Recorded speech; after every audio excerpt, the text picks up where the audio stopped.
Samsung is all set to hold the developer conference on November 7th in San Francisco, where we might learn more details about the future of company's Android hardware, but we all have expectations on the Korean giant to reveal or at least give a glimpse of the Samsung Galaxy F.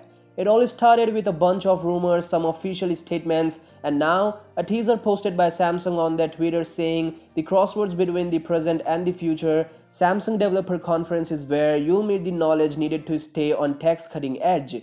Now, this is a creative message, and if you notice the teaser graphics, a line can be seen dividing into two lines coupled with a tagline where now meets next. First cited by The Verge, the video clearly indicated we are going to see something on the Galaxy F, and if you ask me, I do have some good hopes this time because DJI has given a statement that they do not want to lose the title of world's first foldable phone, so this should be the correct time to unveil the innovation.